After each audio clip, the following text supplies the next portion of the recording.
Este es un compacto de noticias con los temas más importantes del ámbito internacional que ustedes tienen que conocer. Como siempre les digo, luego lo pueden ampliar en otro medio de comunicación, aquellos temas que les parezcan más importantes para usted. Empiezo naturalmente por la inminente firma del acuerdo, así lo llaman, en realidad es un memorándum de entendimiento que en 2 meses debiera llegar a un acuerdo entre Estados Unidos y la República Islámica de Irán. Paso ahora a explicarles en este cuadro exactamente de qué se trata lo que ha obtenido cada parte. El resultado para Estados Unidos primero. ¿Qué buscaba Estados Unidos? Que Irán no tuviera una bomba nuclear. Esto ha sido concedido. Que no tuviera uranio para una bomba nuclear. Está sujeto a negociar. Que no tuviera una estructura misilística peligrosa. No lo logró. Resultado para Israel. ¿Qué buscaba Israel? Lo mismo que USA y que cayera el régimen. No lo logró. La paz en todos los frentes, incluido Líbano, pone en riesgo la frontera norte de Israel. Resultado para Irán. ¿Qué logra Irán? Puede vender petróleo y derivados sin sanciones. Recibe 24.000 millones de dólares que estaban congelados por sanciones. Recibe 300.000 millones de dólares para la reconstrucción. ¿Por qué firma esto Trump? Según él, para liberar Hormuz, que estaba libre antes de la guerra.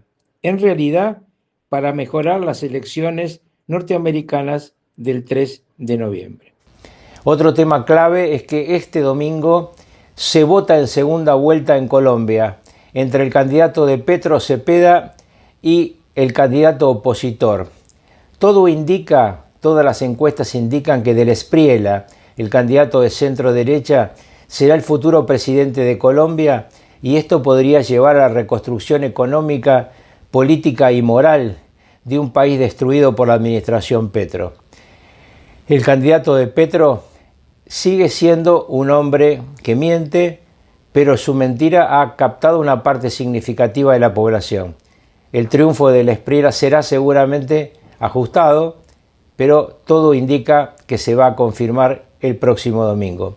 En Perú, Keiko Fujimori finalmente ha sido electa presidenta por una pequeña luz de ventaja y veremos cómo sigue en este país hermano el futuro inmediato, porque con tanta oposición y tan dura no será fácil mantener la estabilidad política para el nuevo presidente de ese país que se devoró 8 presidentes en 10 años y que tiene la posibilidad de mucho conflicto.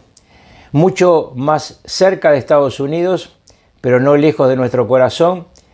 Una vez terminado este conflicto con Irán, Donald Trump se apresta a cambiar el régimen político que gobierna desde hace 67 años a Cuba. Cuba será libre, veremos cuáles son los mecanismos que va a utilizar Estados Unidos, si la negociación o la fuerza, pero la decisión del presidente de los Estados Unidos parece ser absolutamente clara a este respecto, como también lo es la de su mano derecha, Marco Rubio, respecto a la muy cercana Venezuela. Marco Rubio cree que ha llegado la hora de avanzar sobre Delcy Rodríguez, no solamente pidiéndole que entregue narcotraficantes, como hace poco hizo con Niño Guerrero, el líder del Tren de Aragua, sino además cambiando el tribunal electoral para que cuando haya elecciones el juego sea limpio y todas las partes puedan tener la seguridad de que no van a ser trampeados. Otro tema que no tenemos que quitarle la mirada es a la guerra entre Rusia y Ucrania. Donald Trump se siente en fuerza de poder forzar una paz entre ambas partes, dejando de lado prácticamente toda la opinión europea, que se ha puesto nuevamente del lado de Zelensky, buscando que el conflicto siga, porque hoy estaría en muy malas capacidades negociadoras el gobierno de Ucrania. Rusia podría obtener el Donbass y una línea de separación entre ambos países que sea muy favorable a los deseos del líder de Moscú. Esta guerra injusta de invasión que comenzó hace 4 años, parece que va a terminar del lado del invasor más que del lado del invadido, pese a que toda la humanidad ha visto una verdadera masacre. 1 millón o más de ucranianos fueron masacrados y más de 7 millones han tenido que huir al exilio, un país destruido por las tropas rusas, por los cohetes y por los misiles de Moscú. Veremos si aquí también hay un plan de reconstrucción y quién va a ayudar al pueblo ucraniano al volver a tener el hermoso país que ha sido destruido por la invasión de Putin.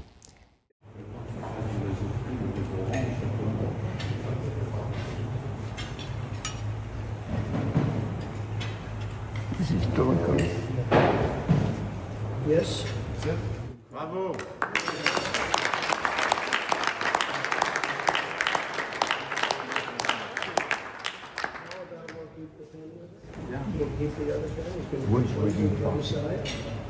Good job. Great job. Bravo. You signed the deal? You signed the MOU? It's signed, yeah. Signed? We signed it in Versailles. What? We signed it. The stories made in Versailles. Just one question. Pues ya lo escuchó de esta forma. Hace algunos minutos, a su salida de la cena con el presidente Emmanuel Macron, el presidente Trump confirmó a la prensa que firmó el acuerdo con Irán, que fue descrito por Teherán como testimonio de las fallas estadounidenses.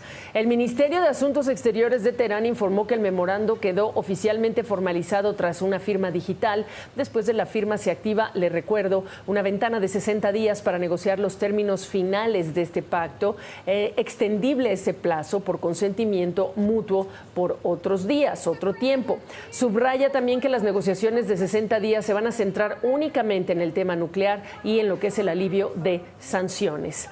Y como lo reporté horas antes de esta imagen en la reunión del G7 en Evian, Trump advirtió que reanudaría los bombardeos si fracasa esa siguiente fase de conversaciones con Irán. Irán y Estados Unidos ya firmaron el memorando de entendimiento que contempla 14 puntos, entre ellos la continuación de las conversaciones de paz por espacio de 60 días. Lo hizo el presidente iraní Masoud Pezeshkian según fotos publicadas por la agencia estatal IRNA y el mandatario estadounidense Donald Trump el miércoles en Versalles, Francia. Pero para conocer más detalles de este pacto, de lo que sigue también, vámonos ya mismo a Jerusalén con nuestro corresponsal internacional José Levi. José, muy buenas tardes. Adelante. Hola Iván, buenas tardes. Uno de los titulares hoy en Irán hablaba de una gloriosa derrota de Estados Unidos. Y esto cuando esa es la línea que se ve en los medios estatales o semiestatales en Irán. También Mohammad Bagher Ghalibaf habla de derrota, dicen que consiguieron el vencer. Y esto cuando estamos hablando de la principal potencia mundial, tiene para los iraníes una enorme fuerza. Y todo esto cuando, eso sí, el acuerdo, este memorando de entendimiento fue firmado anoche al final de nuevo por Donald Trump. Ya es la segunda firma que efectúa Estados Unidos e Irán en este documento. Está prevista también una tercera firma, no será por falta de firmas, esta vez en Suiza. Vemos que la firma de Donald Trump fue en el Palacio de Versalles con Emmanuel Macron, el presidente francés anfitrión, al lado.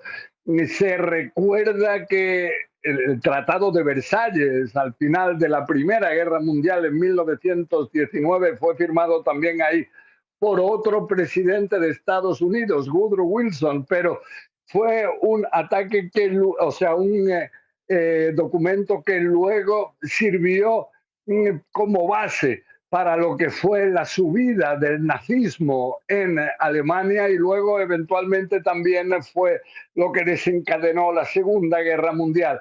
Aquí se espera que la experiencia no sea la misma, pero en cualquier caso vemos aquí que Donald Trump asegura que no ha sido un acuerdo fácil, pero ha sido el mejor que se podía conseguir. Él sigue siendo especialmente optimista, esto a pesar de la oposición que está creciendo, ya sea inclusive no solo en el Partido Demócrata en Estados Unidos, también se escuchan voces cada vez más importantes en el Partido Republicano en Washington. Esto cuando en Israel, aunque J.D. Vance asegure que los que se oponen a este acuerdo son los ministros ultranacionalistas, yo personalmente no he escuchado prácticamente a nadie que hable claramente a favor de este acuerdo. Se considera que si bien hubo una victoria militar fulgurante contra Irán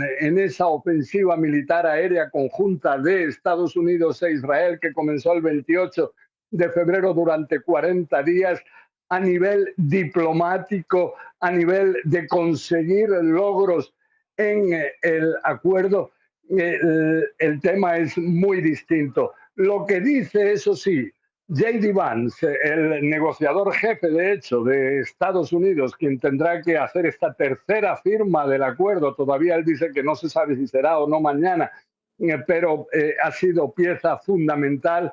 Él asegura que hay aspectos que están contenidos en este documento de 800 palabras, pero según él hay también otros aspectos que no están incluidos, que han sido entendimientos entre caballeros. Pero junto a esto en el Medio Oriente genera enormes dudas el hecho de que haya temas que no estén dentro expresamente del documento, pero quizás escuchemos lo que dice J.D. Vance. ¿Cuánto tiempo dura la moratoria sobre el enriquecimiento de uranio para Irán? ¿Y alguno de estos acuerdos de Caballeros está escrito en alguna parte? Algunos de ellos sí están por escrito, pero están escritos o que sean acuerdos verbales. Por eso estructuramos el acuerdo como lo hicimos, porque no confiamos en palabras, sino en comportamientos. Así que vamos a recompensar comportamientos y no recompensaremos las palabras, ya estén escritos en papel o no. Se habla mucho del memorando de entendimiento, de los acuerdos de Caballeros, del acuerdo definitivo, pero las palabras no nos importan, señoras y señores, sino la verificación. Las comparaciones son inevitables con el acuerdo que consiguió el entonces presidente Barack Obama en el año 2015, acuerdo del cual Donald Trump decidió retirarse 3 años después, calificándolo como el peor conseguido nunca en la historia. Ahora lo que asegura J.D. Vance es que la gran diferencia entre ambos acuerdos es que esta República Islámica se encuentra ahora enormemente debilitada después de las campañas militares, económicas contra ellos. Pero aquí la duda que surge es si está tan debilitada como es que se ha llegado a un acuerdo que todavía se desconoce si realmente va a llevar a que Irán no pueda tener nunca armas nucleares. Aquí lo que dice J.D. Vance es que, a diferencia del acuerdo con Obama, ellos van a destruir el uranio enriquecido que hay en el interior de Irán, pero el problema es que cuando estaba Barack Obama el uranio estaba enriquecido a un 3,5%, ahora hay más de 400 kilogramos enriquecido a niveles altísimos del 60%, con el cual Irán podría llegar a contar con más de 10 bombas nucleares y todavía no está para nada asegurado, según el documento que está siendo firmado ahora una y otra vez, para nada ahí se garantiza que se logre realmente el destruir este material. Todo esto está pendiente de negociaciones que comenzarán ahora, que se prolongarán durante 60 días y ahí es donde se podría conseguir realmente algo así, pero todavía se desconoce si se logrará ese objetivo. Iván. José, ¿y existen posibilidades reales de que se pueda llegar a un acuerdo definitivo en este plazo de 60 días? Bueno, lo que hemos visto hasta ahora en las negociaciones es que lo que decían en Irán al final es una gran parte de lo que aparece en este memorando de entendimiento, mientras que Estados Unidos en distintos aspectos ha ido cediendo a Irán en temas fundamentales como es, por ejemplo, el tema misilístico, como es el tema de la asistencia a grupos como Hezbollah, aunque J.D. Vance asegura que si siguen ayudando a Hezbollah, ellos no van a liberar fondos, pero vemos, eso sí, que hay liberación de temas económicos. Por ejemplo, se le permite desde ya a Irán reanudar su exportación de petróleo. Esto puede significar unos ingresos muy importantes a esta República Islámica. Entonces, lo que se desconoce es si Irán, que para este memorando de entendimiento mostró posturas firmes, duras, muy poco reconciliables, si ahora en este plazo de 60 días va a mostrar otra actitud. Lo que sí es que el presidente Donald Trump ayer volvió a amenazar una vez más con que, caso de que no se lograra un acuerdo, reanudaría de nuevo los bombardeos contra esta República Islámica. Pero hay que decir que son tantas ya las amenazas que efectuó Donald Trump contra Irán, con borrar una civilización en una noche, que ahora la credibilidad que tienen estas amenazas de Donald Trump no es demasiado. Luego de la firma de un acuerdo con los fundamentalistas de Irán, crece la expectativa sobre cuál podría ser el siguiente paso en la estrategia internacional de Washington. Cobran fuerza las reiteradas declaraciones del presidente Donald Trump, quien al menos en 4 ocasiones ha insistido en que Cuba será la próxima. Cuba es la siguiente, lo volvió a repetir en distintos escenarios. Trump ha descrito a la isla como un país en decadencia y ha planteado incluso la necesidad de deshacerse de ese régimen. Recordemos esos momentos en los que el jefe de Estado ha hecho referencia a sus planes para la isla en múltiples ocasiones. Lo que está pasando en Cuba es increíble y creemos que queremos terminar primero con esto, pero será solo cuestión de tiempo antes de que tú y mucha gente increíble vuelva a Cuba. Qué gran ejército, dije que nunca tendría que usarlo, pero a veces sí, y Cuba es la siguiente, por cierto, pero hagan como si no lo hubiera dicho. Cuba es un desastre, es un país en decadencia y va a ser el siguiente. En poco tiempo se derrumbará y nosotros estaremos allí para echarle una mano. Estaremos allí para ayudar a nuestros grandes cubanoamericanos, a quienes expulsaron de Cuba. Tenemos muy buenos planes para Cuba. Creo que tenemos que deshacernos del régimen que es muy duro, muy desagradable. Se ha derrumbado y nos ocuparemos de eso tan pronto como hayamos terminado. Me gusta hacer una cosa a la vez y nos ocuparemos de la República Islámica de Irán. Y tan pronto como eso esté hecho, en nuestro camino de regreso haremos una pequeña y breve parada. Nos ocuparemos de ello.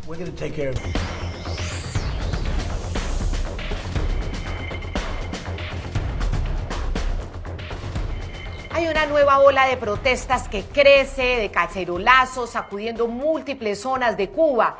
El pueblo indignado, hambriento, desesperado tras soportar apagones inhumanos de hasta 36 horas, ha vuelto a salir a las calles. En La Habana, residentes de municipios como Centro Habana y 10 de octubre lideran los reclamos, exigiendo una solución inmediata al colapso eléctrico.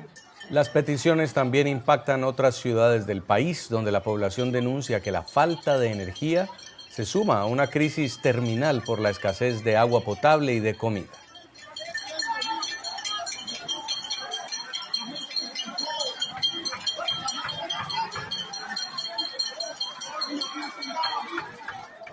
Estas son palabras textuales, las voy a leer. El sistema político y económico de Cuba ha fracasado por completo, dejando la economía de la isla en peores condiciones que la de Irán.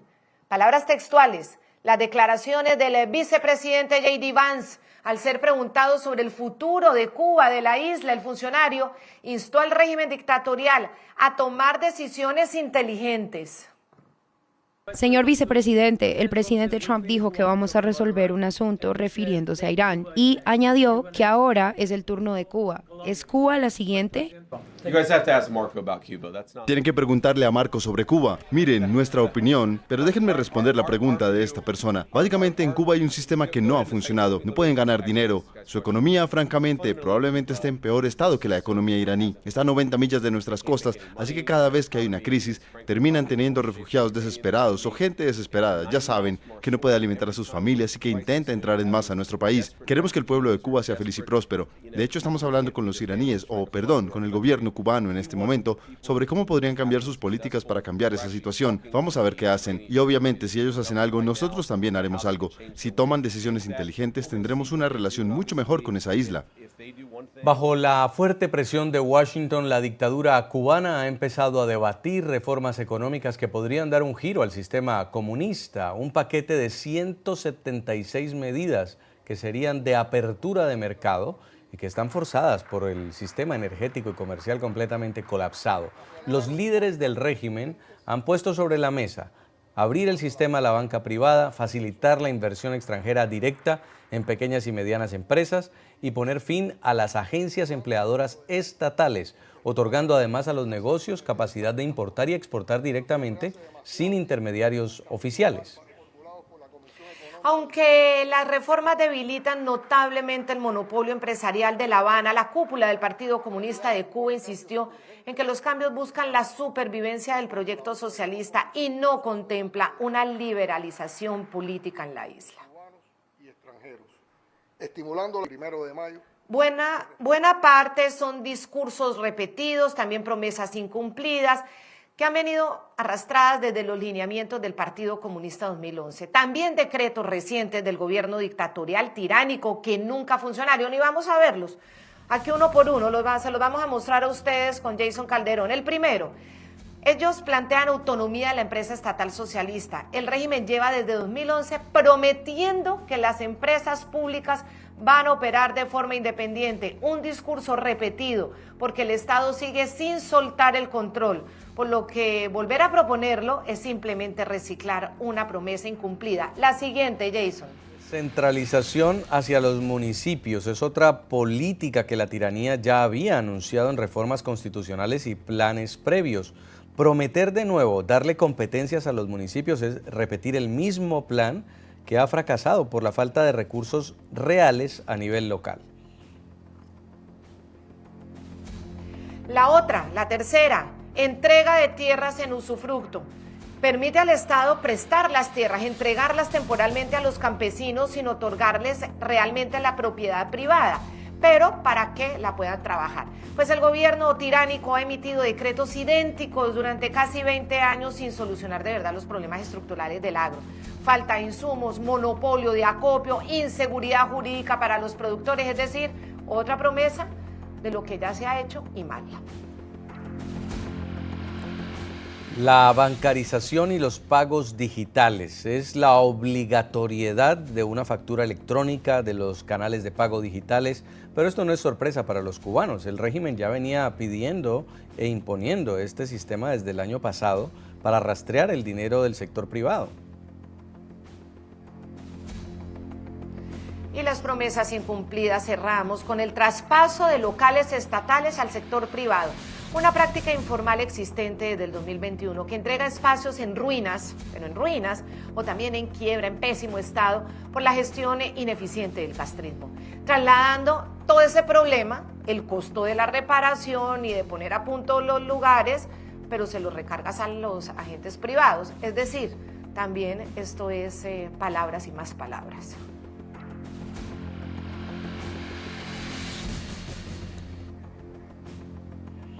Ahora miremos otras propuestas que, si llegan a cumplirse, porque hay mucha expectativa de los cubanos de que realmente se materialicen, estarían reformando, cambiando un sistema comunista. La primera de ellas es la eliminación total de los precios topados. El castrismo admite públicamente así el fracaso rotundo de su propia política. Están reconociendo que fijar un precio máximo para un producto sin tener en cuenta los costos de producción y de la importación solo termina causando más desabastecimiento, inflación y la creación y la expansión de un mercado negro.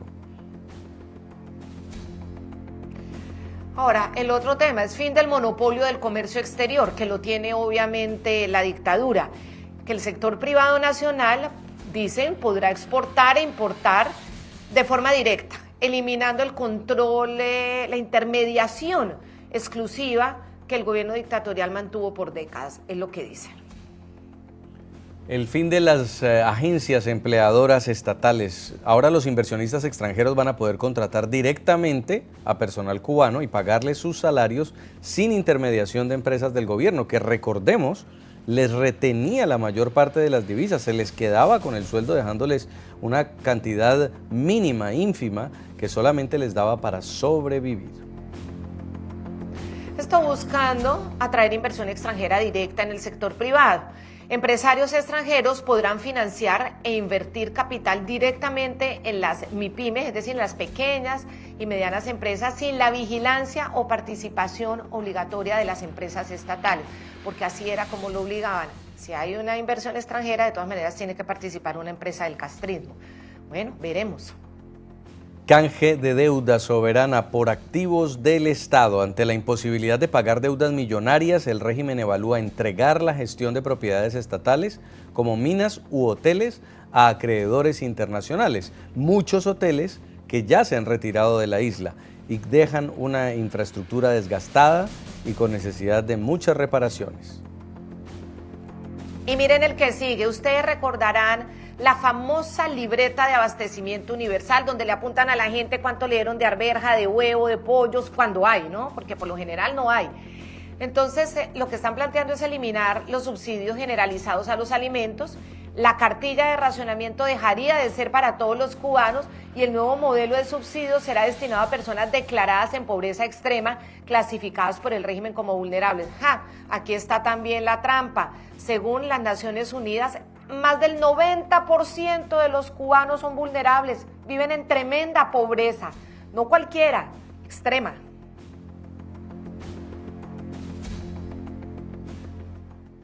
Nuestra democracia garantiza que podamos vivir en libertad. Defender las instituciones democráticas no admite ambigüedades. Respetar esas instituciones, empezando por el voto, es fundamental para que podamos seguir eligiendo cómo queremos vivir. Colombia no puede perder el rumbo. El orden constitucional es lo que convierte la democracia en progreso visible para todos. Las regiones solo avanzan si las reglas son claras y se respetan. Sin orden constitucional y sin respeto por nuestras instituciones, no hay desarrollo.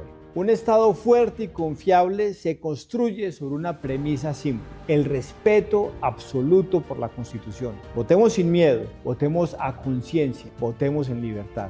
La democracia no depende de un gobierno, sino del respeto irrestricto a sus normas, a sus principios, a sus valores. La lección de la historia es implacable.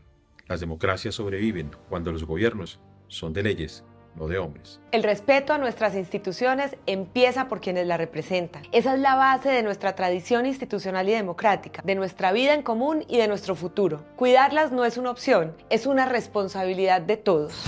Defensa de la democracia, respeto a las instituciones y cumplimiento a la Constitución es la exigencia que a una sola voz hacen alcaldes de las principales ciudades de Colombia y gobernadores como el del departamento de Antioquia y representantes de gremios y destacados constitucionalistas.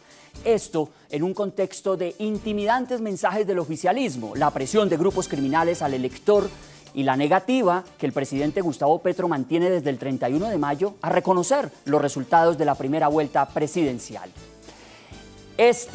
El vehemente llamado que hoy resuena, faltando tan solo 2 días, 13 horas, 50 minutos, 36 segundos para la apertura de las urnas en el país el próximo 21 de junio, cuando más de 41 millones de colombianos habilitados elegirán al próximo presidente de la República.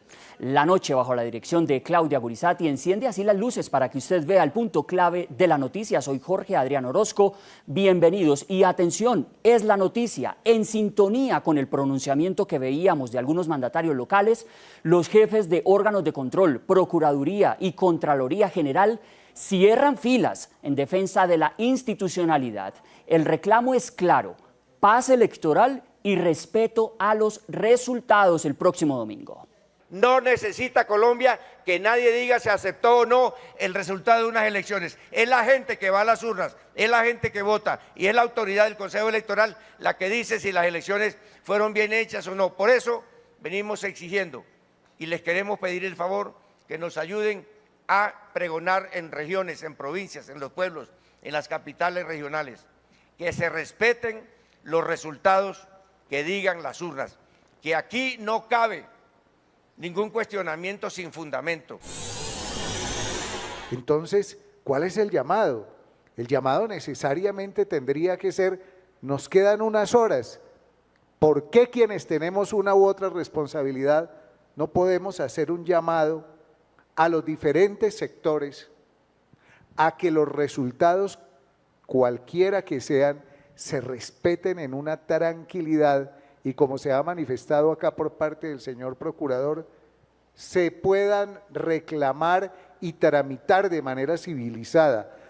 El respeto a los resultados de la segunda vuelta presidencial también es exigencia del registrador nacional del Estado Civil, Hernán Penagos, encargado de la organización y logística de los comicios. El funcionario reafirmó hoy las garantías de transparencia y seguridad del proceso electoral colombiano.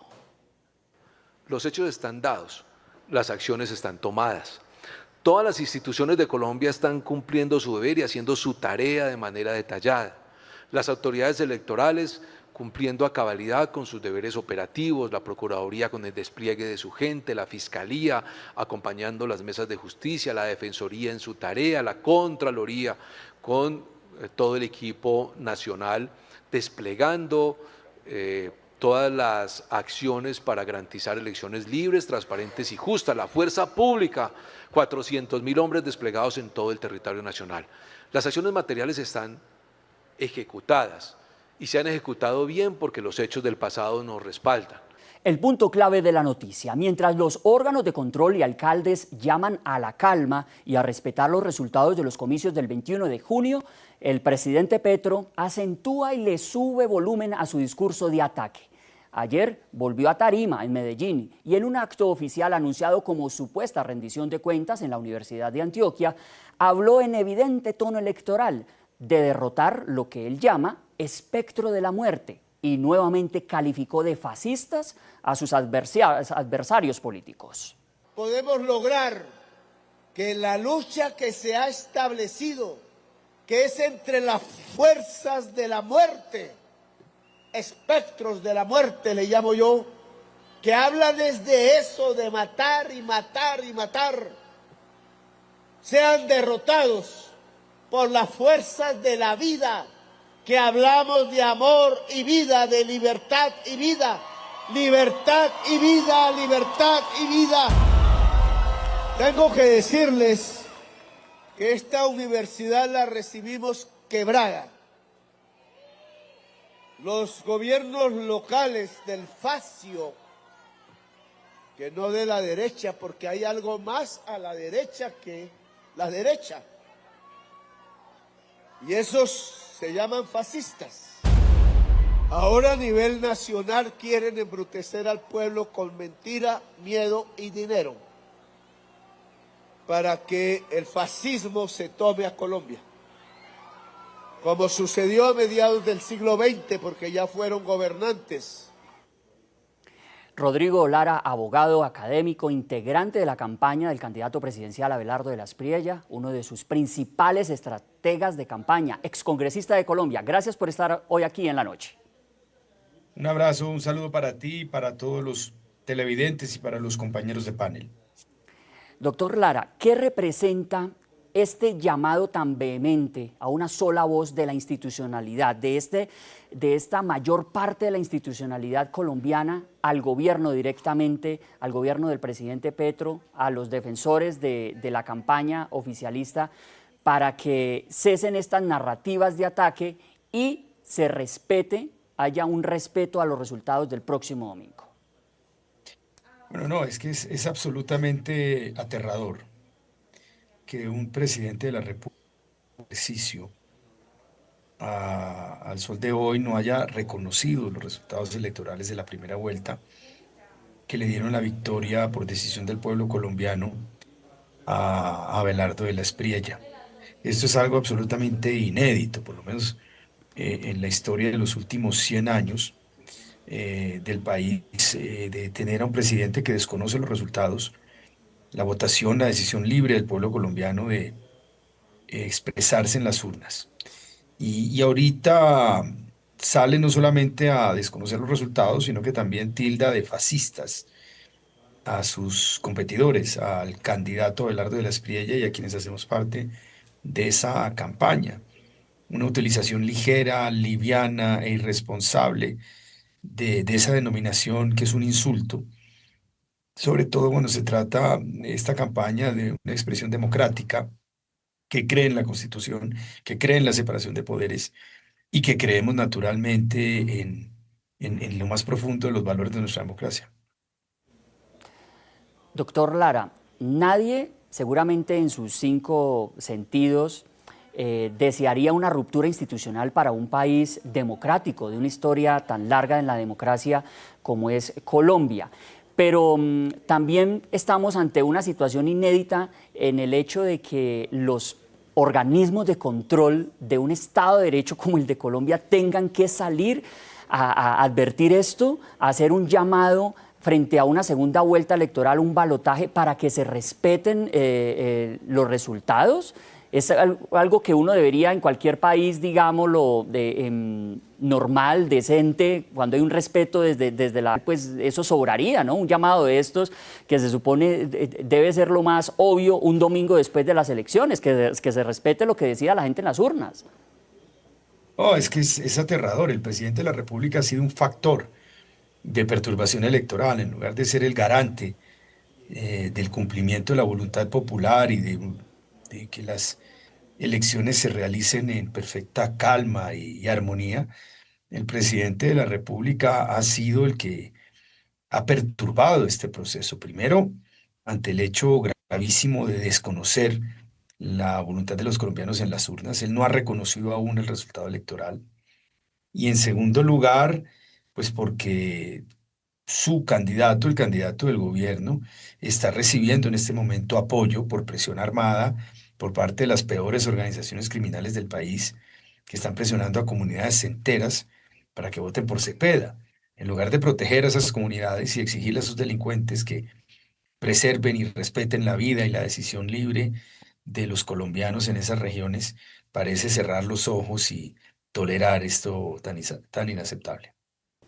Excongresista Lara, el llamado desde los órganos de control, incluso hoy ya pues también tenemos el pronunciamiento de la Defensoría del Pueblo, de la Misión de Observación Electoral, todos rodeando este llamado y esta advertencia, todos a votar libremente, hay que respetar los resultados y hay un llamado que es contundente y es a la paz electoral, en eso han insistido los órganos de control.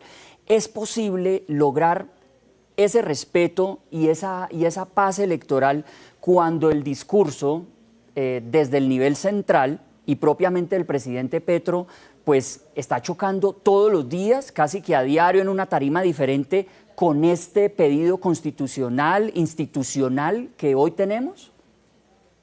No puede haber llamado a la paz electoral cuando el principal responsable de garantizarla la perturba. Es aberrante la manera como está interviniendo en la campaña directamente el presidente de la República. Hizo un amague de renuncia, se dio cuenta que necesitaba la autorización del Congreso para renunciar y no pudo irse a hacer campaña por su candidato. Luego hizo un amague por conducto de una representante de la Comisión de Acusación de hacerse suspender para poder salir a hacer campaña a favor de su candidato y no lo ha logrado. Interviene en plaza pública, en todos los rincones del país, envía a sus ministros, a sus senadores a presionar a alcaldes, a presionar a los colombianos para que voten por su candidato Cepeda, pero pues la mayoría del pueblo colombiano, cansado del desgobierno y del caos, particularmente que ha significado este gobierno, pues se van a pronunciar libremente y van a elegir a Abelardo de la Espriella, a pesar de esas presiones y de esa perturbación constante que ha significado el presidente. Doctor Lara, si los resultados del domingo son estrechos, ¿Qué escenario social y político le espera a Colombia el lunes 22 de junio? Y si se mantiene esa resistencia que usted muy bien ha recordado, esa resistencia del señor presidente Petro a reconocer los resultados como hizo con los del 31 de mayo. Bueno, no quiero entrar en hipótesis. Yo creo que Abelardo va a ganar con un margen amplio, pero así no ganara por un margen amplio, el presidente de la República no puede venir a cuestionar la transparencia del sistema electoral, ese mismo sistema electoral que lo eligió a él, presidente de la República, alcalde de la ciudad de Bogotá, y que eligió básicamente a su bancada como primera fuerza en el Congreso en este momento. El presidente tiene que entender muy bien cuáles son sus responsabilidades y cualquier acto que desconozca el resultado electoral o que perturbe el orden público no podrá quedar impune, porque es un acto prácticamente de desconocimiento de los resultados electorales y de la voluntad popular, y eso tiene consecuencias y sanciones. Es una traición a la patria y tiene elementos de insurrección, llamémosle de manera contra el orden establecido, que también son castigados. Finalmente, doctor Lara, quiero preguntarle, sabemos de su tiempo, ha sacado estos minutos para el programa La Noche en medio de su agenda tan apretada con esta campaña. Quiero preguntarle cuál es el plan de contingencia dentro de la campaña del doctor Abelardo de la Espriella para los testigos electorales, ese cuidado del voto tan importante en cada urna, en cada puesto de votación, sobre todo en esas zonas de las que usted también muy bien ha referenciado, esas zonas, esas regiones apartadas de Colombia donde está y sigue la presión de los grupos criminales, el constreñimiento, la presión, la carnetización. Allí ustedes cómo han evaluado y qué plan de contingencia tienen para que los testigos por lo menos puedan cuidar ese voto a voto.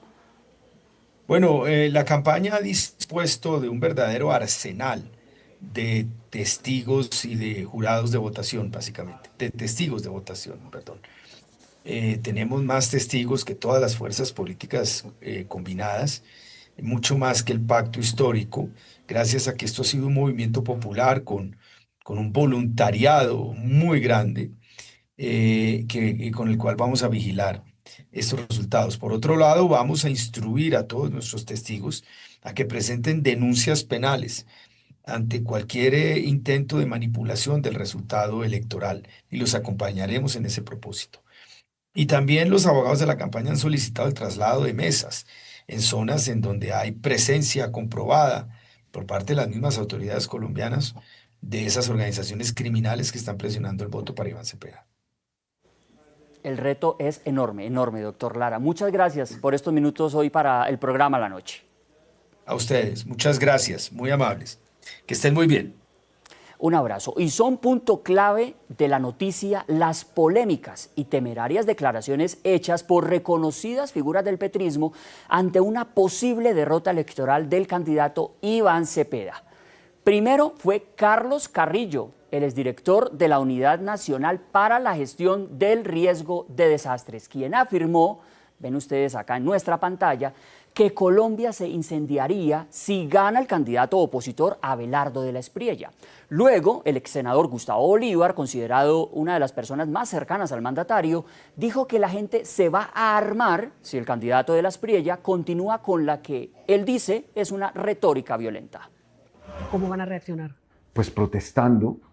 No, pero protestar es lícito. Claro. Lo que pasa es que hay que protestar de una forma pacífica. Claro, pero es que ¿Tú crees que se incendia el país? ¿Esa teoría te la crees? Indudablemente se va a incendiar el país. Pero, ¿de verdad? Pero indudablemente. Pero y eso no habría que hacer un llamado a que si gana Abelardo, pues el que perdió, perdió. Claro, pero lo que pasa es que eso no funciona así. Pero eso debería no funcionar así, Carlos, debería funcionar así. Eso no funciona así en ninguna parte del mundo. Si gana un señor que dice que viene a destripar a todos los petristas, ¿sabe cuántos somos? Millones. ¿Y usted cree que la gente es manca, que se va a esperar que vengan a destriparlo como ya lo hicieron en el pasado? Eso es incendiar el país. La gente se va a armar seguramente. Yo no desearía que eso pasara, pero eso es lo que va a pasar si el señor sigue con ese lenguaje violento y si viene a cumplir esas amenazas. Y atención, frente a estas narrativas amenazantes o que buscan afectar la legitimidad de los cruciales comicios de este domingo en Colombia, también hubo un contundente llamado de atención de los órganos de control. Los incendiarios, los que dicen que si no sale un resultado como ellos esperan, entonces Colombia no tiene derecho a seguir en normalidad. Pues van a tener, y yo sé, y a eso los invito, que todos los que estamos aquí nos convirtamos desde ahora en los extinguidores, en los apagadores de cualquier intento de incendiar el resultado electoral. No hay derecho, nadie tiene derecho a arrebatarle a los colombianos el derecho sagrado a constituir sus instituciones, sea cualquiera el resultado que salga de las urnas. Lo vamos a respetar, invitamos a que lo hagamos respetar y lo vamos a hacer respetar. Integro al programa La Noche a Jaime Arizabaleta, congresista electo por el Partido Centro Democrático, congresista electo por el departamento del Valle del Cauca. Jaime, gracias por estar aquí en La Noche. Bueno, a todos los amigos de NTN 24 América Latina, un saludo muy especial. Bueno, Jaime, veíamos en el inicio de nuestro programa los pronunciamientos contundentes, directos y muy claros de los órganos de control que piden respeto a la Constitución, respeto a la democracia y a los resultados del próximo domingo en Colombia. Ustedes desde el Centro Democrático, ¿cómo están recibiendo esta postura institucional frente a esas narrativas de ataque, de intimidación que todavía se mantienen desde las huestes petristas, mientras también el país está pues en alerta en tantas regiones de Colombia donde está del otro lado la presión de los grupos criminales? Pues mire, yo creo que esas narrativas se imponen es porque se ven perdidos. Eso es una narrativa completamente desesperada, pero no solamente eso raya con el delito. Ellos, Carrillo y Gustavo Bolívar, deberían ir a la cárcel por esas declaraciones. Y ojalá los Estados Unidos pongan mucha atención sobre el segundo, sobre Gustavo Bolívar, porque ese tipo tiene bienes en los Estados Unidos. No solamente ojalá le quitaran su visa, sino también esos bienes. Ese tipo no puede venir a amedrentar a todo un país cuando estamos a días de las elecciones. Repito, eso es porque se ven perdidos y creo que esas narrativas y ese discurso les va a jugar aún más en contra, porque la ciudadanía no se deja amedrentar, no se deja amenazar. Yo vengo de una ciudad como Cali y esta ciudad la bloquearon, la incineraron en el año 2021, enormes pérdidas millonarias, enormes pérdidas en vidas humanas, y nosotros los caleños, se lo aseguro a usted, que vamos a arrasar con Abelardo de la Espriella. Congresista electo, sobre estas etiquetas que mantiene el presidente Petro de calificar de fascistas a los adversarios políticos en tarima pública, lo veíamos ahí ayer en Medellín, en la Universidad de Antioquia, ¿cree usted que el presidente Petro está preparando de pronto el terreno desde ya, o lo ha venido preparando todas estas semanas para desconocer una eventual derrota electoral de su candidato Iván Cepeda el domingo? Pues mire, digamos que para los personajes que nos escuchan, Petro no es una persona normal, es una persona que está loquito y está zarado porque ve que se le viene la derrota. Y me parece muy cínico, por ejemplo, él ir a pararse en una tarima en Antioquia, cuando le incumplió al pueblo antioqueño. El metro de la 80, le incumplió 880.000 millones de pesos que tenía que dar la nación, no los dio. El túnel del Toyo, las 4G que conectaban con el mar, tampoco las hizo. Lo mismo en Cali, que se supone viene mañana. ¿Cómo es posible que ese tipo venga aquí a pescar votos en nuestro departamento, en el Valle del Cauca, cuando no hay alguien que más le haya hecho mal a este departamento que Gustavo Petro Urrego? El tren de cercanías, que era nuestro proyecto más desafiante de toda la historia, lo truncó por una rencilla con la gobernadora del Valle, por una simple rencilla política. El dragado de Buenaventura, que fue una apuesta de su campaña, no lo hizo. La ampliación de la vía Muralolo Guerrero tampoco. El aeropuerto lo tiene completamente destruido. Se robó hasta el jabón de los baños. Entonces, que ahora venga a cerrar campaña y a tratar de pescar incautos en el Valle del Cauca, pues es tremendamente, de un cinismo tremendo. Petro lo único que ha servido en este departamento y en estas tierras es para bloquear, para incendiarnos, para llenarnos de cultivos ilícitos. La política de paz total, que ha sido impunidad total, tiene las montañas del Valle del Cauca repletas de cultivos ilícitos. Aquí no se volvió a fumigar. Y claro, todos esos cultivos ilícitos son combustible para la violencia que hoy vivimos. Entonces, Petro puede tener las narrativas que quiera y según él no reconocer, pero la democracia y la institucionalidad de Colombia no depende de si Petro reconoce o no. El resultado electoral se respeta. Ayer en Medellín, mañana en la ciudad de Cali, capital del departamento del Valle del Cauca, la ciudad más importante del suroccidente colombiano. ¿Por qué cree, Jaime, que el presidente Petro escoge a Cali para cerrar esta semana, este viernes preelectoral, sus eventos públicos que él vende o que el oficialismo vende, la presidencia muestra como supuestos actos de rendición de cuentas? ¿Por qué escoge a Cali? A ver, Cali era, digamos, la capital del petrismo en Colombia, lo que él denominó la capital de la resistencia. Aquí el paro criminal del año 2021 fue muy profundo, fue muy violento. Aquí esta ciudad y esta sierra lo hicieron a él presidente. Aquí sacó una cantidad de votos la berraca. Pero ahorita, si ustedes miran las cifras de la votación de la primera vuelta en Cali, Abelardo de la Espriella queda de segundo, pero con una votación la berraca, más de 370.000 votos. Yo estoy seguro que en estas tierras no vamos a jugar ni siquiera a empatar la Cepeda, sino que vamos a ganar. Vamos a ganar. Si ustedes vieran el cierre en Buga, fue espectacular. Me encantó. Cientos de miles de personas y algo supremamente llamativo. Usted veía en esas caravanas unos carros de altísima gama y también motos donde iban personas de estratos populares, todas compartiendo el mismo fervor. Entonces lo que se nota y lo que se viene es que en Cali va a dar una sorpresa, la verdad, que entonces claro, Petro se ve cogido, se ve desesperado y quiere venir a mirar cómo revertir esa realidad, pero lo cierto es que es demasiado tarde. Pero quiero también aprovechar este momento para dos situaciones. Primero, ayer el Estadio Azteca estaba a reventar de colombianos. Yo espero que toda esa gente que está en el Estadio Azteca, que estuvo ayer, ya esté comprando pasajes para Colombia, para venirse aquí a votar, porque el partido más importante que nos vamos a jugar nosotros como país es el domingo, y no contra ninguna otra selección del mundo, sino contra la guerrilla. Y ese partido inicia a las 8 de la mañana, culmina a las 4 de la tarde. Jaime, veíamos también hoy a los jefes de los órganos de control, como el procurador, el contralor, rechazando esos mensajes que han venido desde las huestes petristas, en los que aseguran que el país podría incendiarse, podría haber un incendio si pierde Iván Cepeda y gana el doctor Abelardo de la Espriella. Esto es de parte de esos líderes, alfiles del oficialismo, una estrategia para movilizar ese voto del miedo.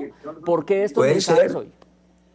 Puede ser, sí, puede ser una estrategia, pero como yo le dije al inicio del programa, yo creo que eso es una pésima estrategia. Yo creo que la reacción de la gente es lo contrario. Ahora sí más ganas le van a dar a la gente de votar por Abelardo de la Espriella.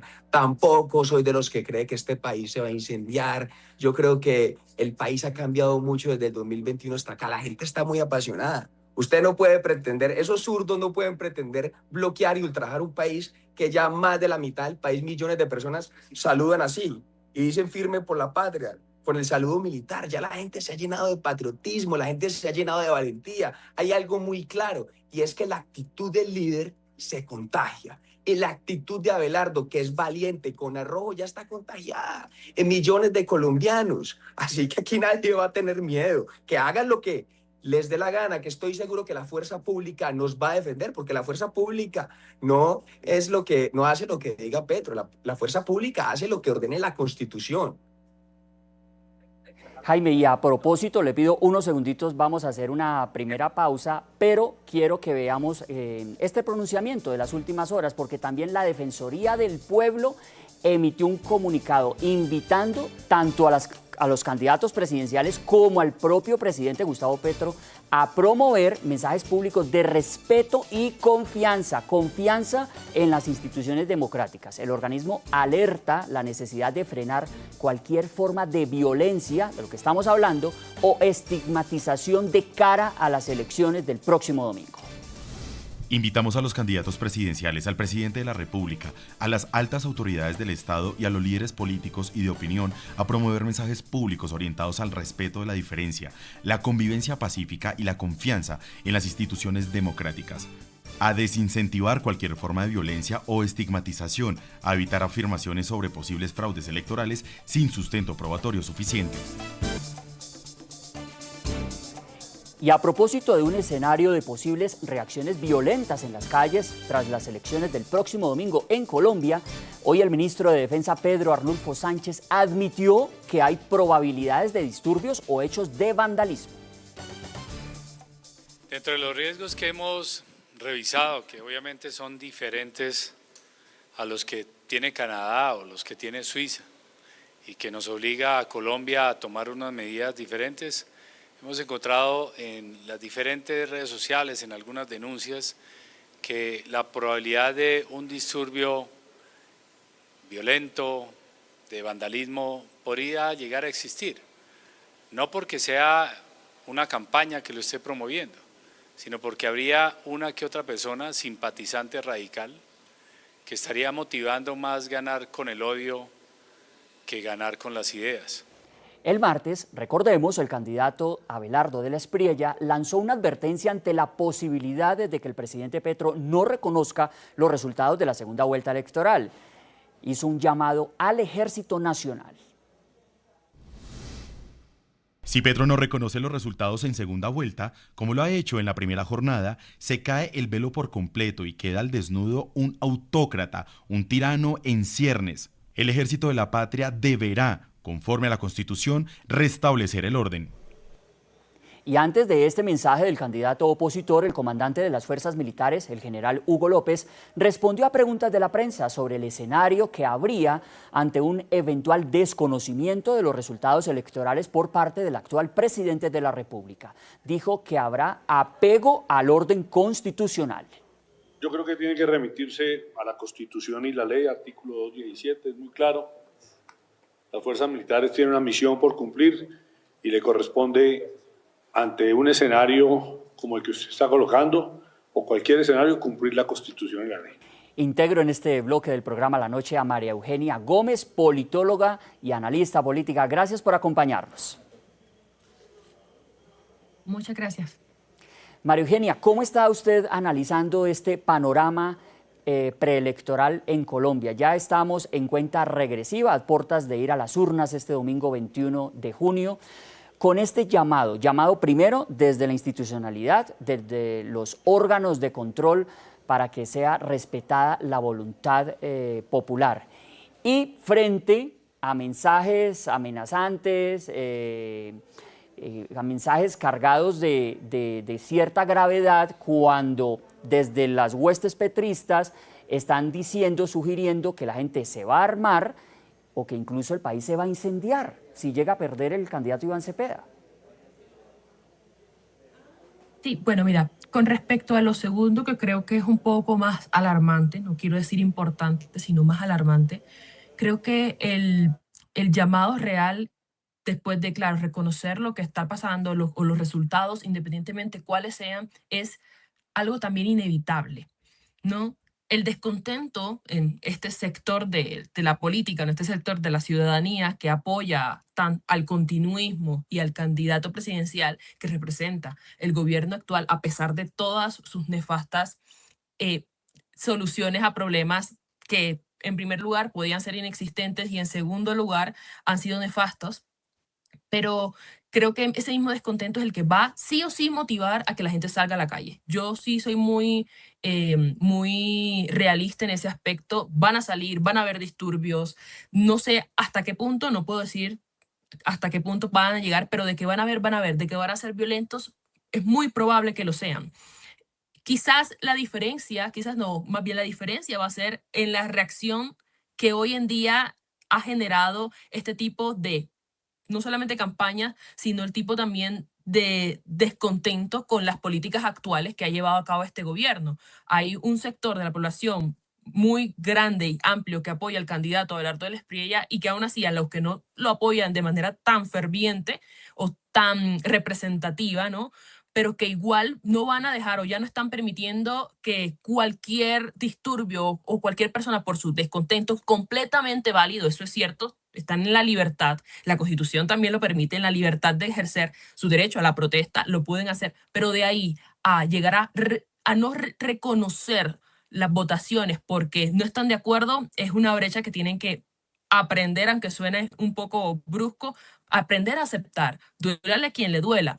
Entonces creo que el llamado también ha sido muchísimo más ferviente en estos últimos días a respetar los resultados y la constitucionalidad, porque se ha visto en constantes ocasiones, no simplemente en estos últimos meses o en relación a las candidaturas presidenciales, sino a lo largo de estos últimos 4 años de gobierno, donde repetidamente el presidente Gustavo Petro, su gabinete, sus aliados han estado irrespetando, incumpliendo y violando la ley y las normas. Entonces, por eso creo que es un momento en el que todos estamos alertas a saber de qué otra manera quiere buscar este gobierno y sus aliados violentar, incumplir y, la verdad, pasarse por encima de cualquier normativa. Y es algo que no vamos o no estamos dispuestos nosotros a seguir permitiendo, aunque puedan ellos salir a las calles y que están en toda su libertad de hacerlo, pero tienen que hacerlo bajo el respeto también de las normas. María Eugenia, quiero preguntarle algo que también estábamos tratando en la primera parte del programa La Noche.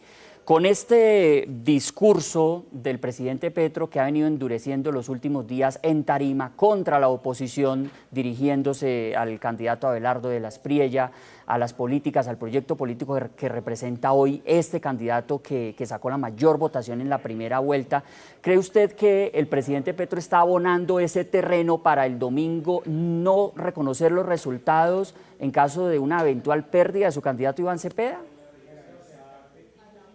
Yo me atrevería a decir que sí.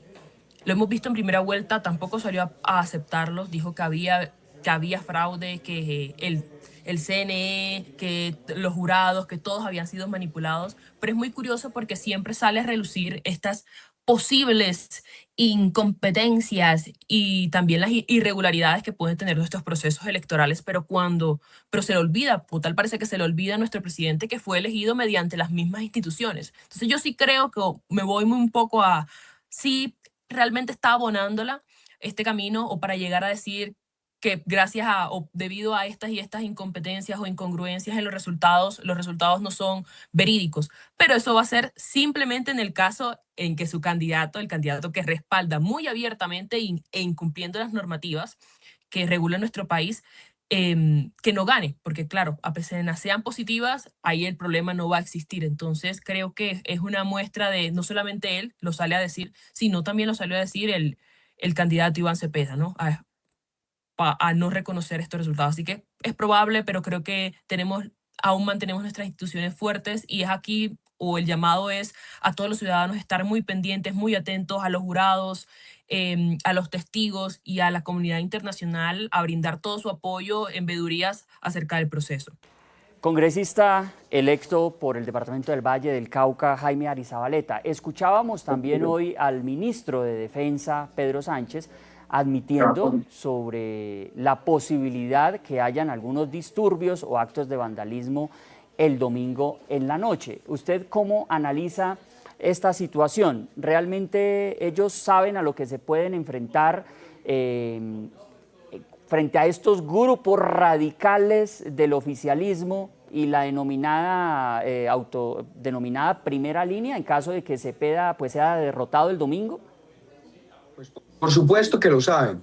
Lo que pasa es que el ministro de Defensa pues tiene que adoptar e intentar de adoptar, digamos, como una postura institucional, pero pues Colombia no es boja, nosotros sabemos cómo ellos llegaron al poder, precisamente bloqueando a Colombia en el paro criminal del año 2021. Entonces, eso es seguramente lo que ellos quieren replicar esta vez.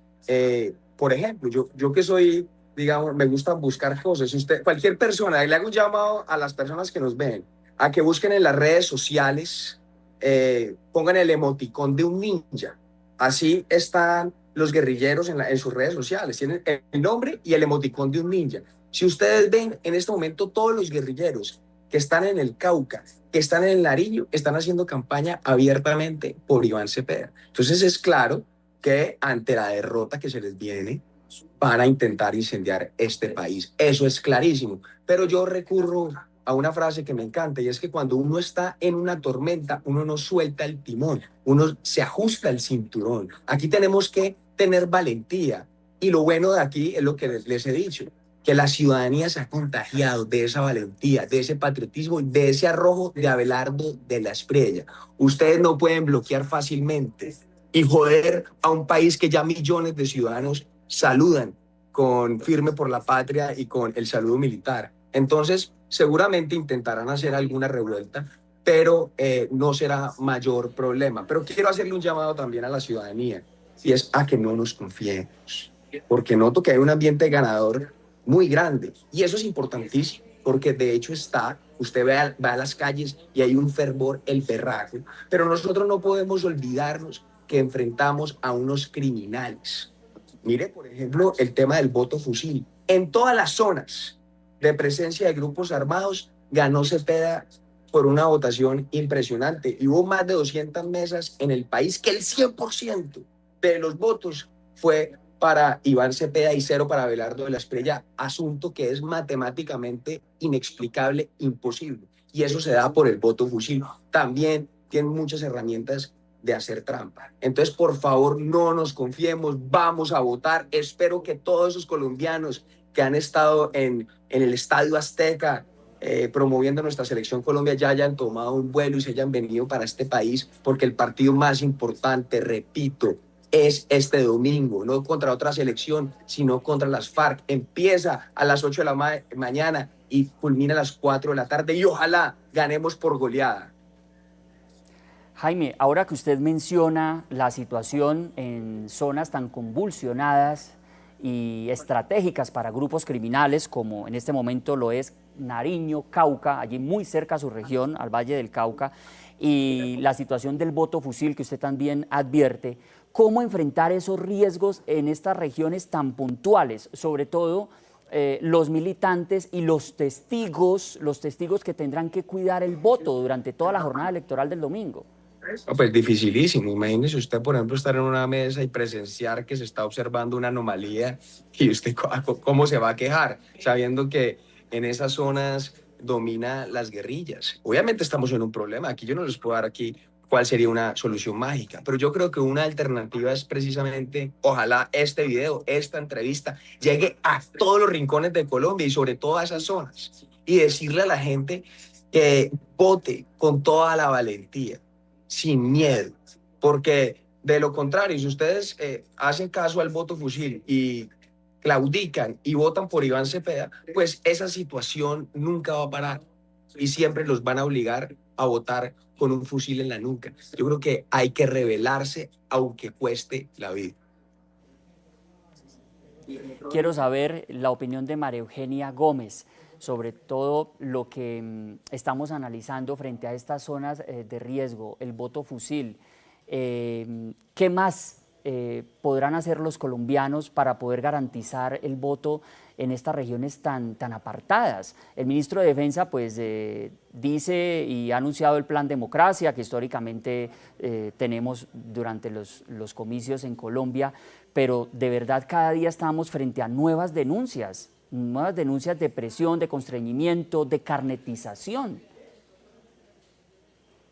Sí, claro. No, yo aquí también hago la cuña. Recuerdo hace poco sacamos un video donde analizábamos precisamente este fenómeno que es muy doloroso, porque nos ufanamos en muchas ocasiones de hablar que estamos en democracia, que podemos votar de manera libre, pero hay zonas en nuestro país, no muy lejanas a donde estamos nosotros, donde nos encontramos, donde muchas personas no están teniendo esa libertad. Ahora, no hay que tampoco caer en el error de llegar a decir que todas las personas, por ejemplo, en el Cauca o en Toribío, están votando de manera o porque están siendo coaccionadas.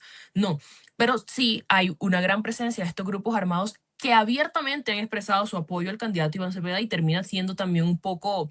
no necesitamos muchos estudios para entender que si en estas zonas donde mayoritariamente tienen presencia estos grupos armados y además han sido las zonas donde quizás no solamente han alcanzado el 100% de votación en las mesas, sino de un 95 a un 91% de favorabilidad pues, al respecto del candidato del continuismo. Entonces creo que el llamado, más allá de que las personas se sigan poniendo en riesgo, porque entiendo o hay que también entender la dificultad que esto representa y es más bien hacer el llamado a cuán irresponsable ha sido el Estado que no ha cumplido una de sus responsabilidades principales, en primer lugar. Y segundo, cuán irresponsable también ha sido el gobierno en incumplir uno de sus primeros planes políticos por no llamarlo el más ambicioso, que realmente lo era, el llamado Paz Total, intentaron sentar a todos los grupos armados en mesas de negociación, y cuántos acuerdos, cuántos desarmos han habido en estos 4 años, queda mucho por decir. Realmente lo que esto se ha traducido ha sido más una complicidad con estos grupos armados. Nuestro pueblo está coaccionado, no puede tener libertades, y de hecho tiene que en muchas ocasiones no hacer caso a nuestros militares, porque ni siquiera llegan en muchas zonas de nuestro territorio, sino que realmente han sido estos grupos que les brindan hasta servicios básicos. Entonces yo creo que el llamado, más allá de que nuestra ciudadanía se siga poniendo en riesgo, es claramente seguir denunciando, mostrándonos, porque han llegado mensajes y pues hemos podido tener este tipo de reportes gracias a personas valientes que se han atrevido a denunciarlo y a mostrarlo, sino también es un llamado a el gobierno y al Estado en decir que para el próximo presidente uno de los retos y responsabilidades más grandes es brindar la seguridad. Sin seguridad no tenemos absolutamente nada, y en Colombia estamos en una zona crítica, en números rojos. Los grupos armados pasaron de aproximadamente 15.000 combatientes a más de 27.000. Hay casi 200 líderes sociales asesinados a fecha de hoy. Los más de 18.677 niños fueron reclutados y asesinados. Entonces creo que el llamado es un poco más a eso, a brindar esa atención al gobierno. Sí, gran desafío es el de la recuperación de la seguridad en Colombia. Agradezco a mis invitados hoy en el programa La Noche, María Eugenia Gómez, politóloga y analista, y al congresista electo por el Partido Centro Democrático, Jaime Arizabaleta. Muchas gracias por estos minutos en La Noche. Nosotros hacemos una pausa y al regresar, los datos de la logística electoral, cómo está preparada la registraduría para este domingo en Colombia. Ya regresamos. Colombia elige presidente de la República este domingo 21 de junio y así está la logística de la Registraduría Nacional del Estado Civil encargada de los comicios. Más de 41 millones de colombianos son los habilitados para votar. Hay dispuestas 122.000 mesas de votación con 860.000 jurados de votación y 400.000 testigos electorales en las urnas. Hay habilitados en el exterior 1.450.000 ciudadanos, ya están votando en 67 países y 116 consulados. Son las cifras oficiales de la registraduría. Y nos vamos directamente a las elecciones en Perú. Buenas noches, señor Aliaga, ¿cómo está usted? Bien, buenas noches, Jesús. Muchas gracias por tu invitación.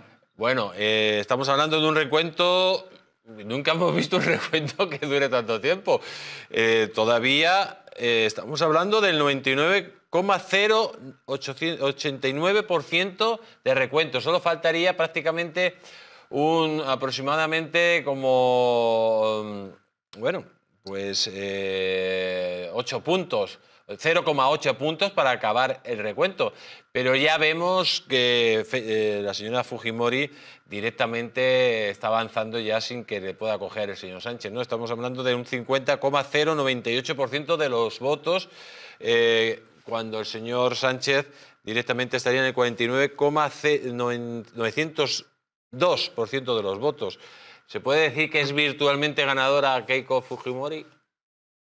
Yo pienso que sí a este punto, porque como te dije anteriormente, el margen ya de error y todo no da para que Roberto Sánchez pueda alcanzar, porque los votos del sur, que netamente son de izquierda, ya se han maximizado, ya no hay votos para él. Y los votos del exterior son de peruanos que han salido casualmente porque no les ha gustado las políticas de izquierda o políticas de tema marxista y tienden a votar por derecha. Entonces, a este punto yo creo que Keiko ya ganó. O sea, en este punto, digamos ya que el voto de los peruanos en extranjeros está siendo ya determinante y de una forma muy clara se ha decantado hacia Keiko Fujimori, mientras que ya no queda ningún otro reducto para el señor Sánchez, ¿no? Correcto. Ya no habría nada. Ahorita hay críticas, algunos grupos de izquierda están llamando a protestas en las calles y eso es lamentable porque a veces comienzan con protesta, uno piensa que es una protesta pacífica, pero al final terminan en llamas, accidentes, ha habido ya muertes anteriormente en estos tipos de protestas. Ahorita yo creo que sería responsable de parte de ellos llamar a la unidad, apoyarnos, porque todos somos peruanos y tenemos que salir adelante. Tenemos problemas muy difíciles como los sicariatos, asesinatos que han llegado al Perú, y eso tiene que acabar. Creo que ese es el problema principal. La gente quiere la ciudadanía quiere la seguridad, y pues en este momento tenemos que unirnos en lugar de dividirnos. Creo que la división que busca en este momento la izquierda no es algo que suma. Creo que ahorita tenemos que reconciliarnos y avanzar como país. Bueno, la pregunta del millón. ¿Sabe usted qué día se va a acabar el recuento? Esperemos, dicen que a julio, esperemos que no, eso es lo que se viene escuchando. Es lamentable porque tenía que darse, creo, en menos corto tiempo, pero bueno, lo están contando lentamente, creo que con una... ellos creen ser más responsables siendo de esta manera. Yo creo que es un poco lento, pero bueno, al final que se den los resultados en la forma democrática y que siga las normas legales, que es lo más importante. Señora Aliaga, como siempre, un placer tenerle precisamente allí en Perú, pues relatándonos, no hoy solo, sino toda la semana, el recuento más largo del mundo. Sí, efectivamente. El recuento más largo del mundo. Esperemos que todo termine bien y, como te digo, que el Perú se una, porque esta división no conviene para nada. Pues, señora Aliaga, un fuerte abrazo y cuídese mucho. Gracias, nos vemos. Bien, buenos días.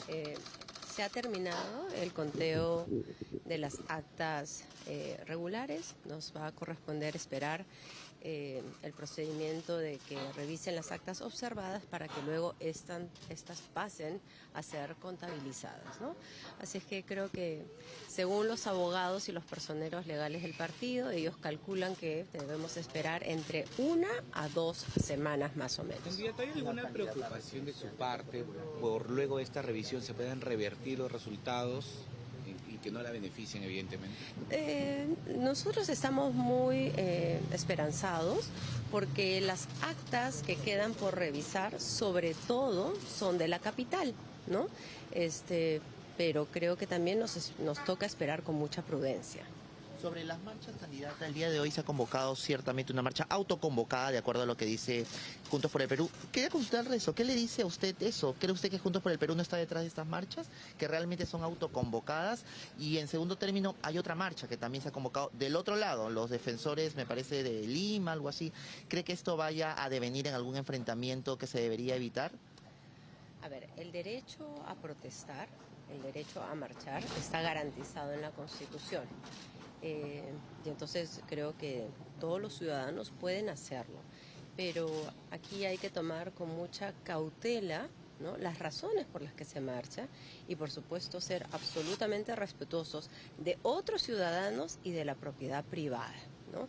Entonces, bajo estos parámetros todos pueden salir y por supuesto el rol de la policía de evitar que haya una confrontación entre ambos grupos.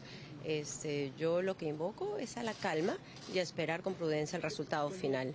¿Qué opina sobre este apoyo que está pidiendo JP a sus seguidores para pagar las tasas que están solicitando para anular las mesas? ¿Usted cree que de alguna manera es un aprovechamiento porque son finalmente personas necesitadas que van a hacer esta donación? Voy a evitar pronunciarme al respecto sobre esta convocatoria y este pedido que está haciendo Juntos por el Perú. Sí escuché al candidato Roberto Sánchez pedir un conteo de la totalidad de las actas, ¿no? Entonces, aquí es importante precisar cuáles son las normas, porque la democracia está basada en reglas, en normas, en leyes y en la Constitución. Solamente pueden pasar por un reconteo aquellas actas observadas. ¿Y quién puede observar una acta? Solamente la ODPE, la Oficina Descentralizada de Procesos Electorales, que está dirigida por la OMPE. Entonces hay 1.550 actas que van a ser probablemente recontadas. ¿Y quién lo define? Los jurados especializados. Estos jurados está dirigido por el Jurado Nacional de Elecciones. Entonces, son los organismos y las instituciones del Estado quienes solicitan un reconteo y quienes definen finalmente la votación final. En ese sentido, candidata, ¿cómo interpreta usted este mensaje? Porque el candidato Roberto Sánchez le ha hecho un llamado público a su persona para conversar, sentarse y plantear el reconteo de votos, y en teoría entendemos todos que él debería tener conocimiento, como todos los candidatos, de que no es que se pueda solicitar esto, sino es un procedimiento que se tiene que seguir. Sí, yo creo que lo que ha faltado en todo caso por parte de Juntos por el Perú es leer mejor la ley y el reglamento, ¿no? Pero está muy claro en el reglamento, en el artículo 10 de la ley electoral. Ahí yo creo que ellos pueden dilucidar, y ustedes, señores periodistas, también. Lo que corresponde es esperar. Lo que sí quiero dejar bien claro es que los puentes de diálogo van a estar siempre abiertos. Y yo me pronunciaré, señores periodistas, de aquí a 1 o 2 semanas cuando las actas observadas hayan sido contabilizadas. Candidata, ¿cabe la posibilidad de que se pueda reunir entonces con el candidato Roberto Sánchez para discutir esto? Sí, por supuesto. Las puertas de diálogo están abiertas para conversar con todos los ex candidatos presidenciales y sobre todo con el señor Roberto Sánchez. Yo creo que lo prudente sería esperar que se contabilicen las actas observadas.